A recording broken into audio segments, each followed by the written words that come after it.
Hello hi అండి. ఏం చేస్తున్నారు? అందరూ బాగున్నారా? నేను బాగున్నాను. ఇగో చూడండి, బొబ్బస్కాయలు ఎక్కువ వాడితే చాలా మంచిదండి, ఆరోగ్యానికి కూడా చాలా మంచిదండి బొబ్బాయి.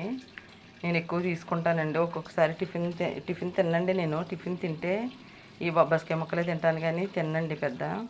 ఈ బొబ్బస్కాయ అయితే చాలా మంచిదండి ఆరోగ్యానికి కూడా. మాకు కూరగాయలతో తెచ్చి పెడతాడండి బొబ్బస్కాయలు. నేను వచ్చినప్పుడల్లా తీసుకుంటానండి. ఈరోజు నేను బెండకాయ పులుసు పెడదాం అనుకుంటున్నానండి. ఇదిగోండి బెండకాయ ముక్కలు, ఉల్లిపాయలు, ఇదిగోండి పచ్చిమిర్చి లోపల ఉన్నాయండి, పచ్చిమిరపకాయలు, టమాటాలు. బెండకాయ పులుసు పెడతానండి, చూడండి.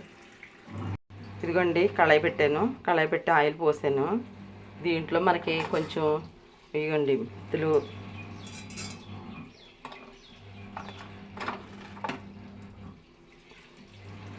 కొంచెం జీలకర్ర అండి, మెంతులు జీలకర్ర, ఉల్లిపాయలండి,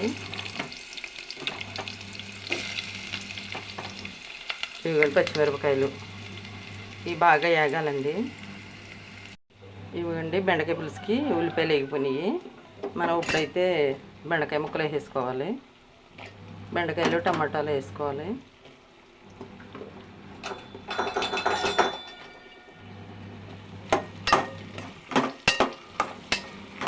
బాగా మగ్గాలండి. ఇప్పుడండి కొంచెం ఉప్పు, కొంచెం కారం, కొంచెం పసుపు వేసి బాగా మగ్గాలండి.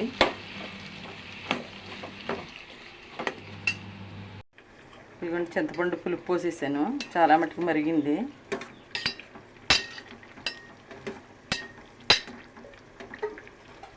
చాలా టేస్ట్గా ఉంటుందండి, మీరు కూడా ట్రై చేసి చూడండి. అలాగా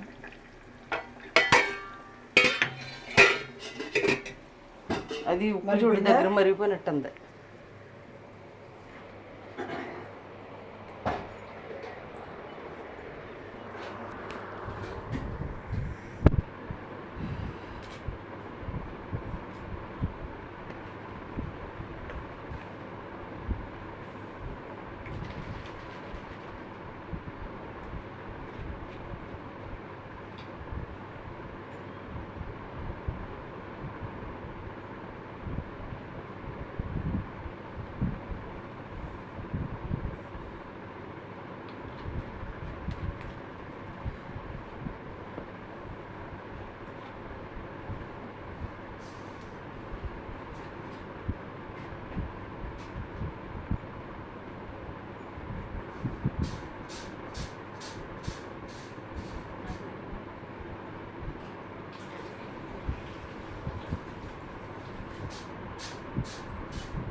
హలో హాయ్ అండి. ఇగోండి పాలకూర ఎప్పుడు చేస్తున్నాను నేను.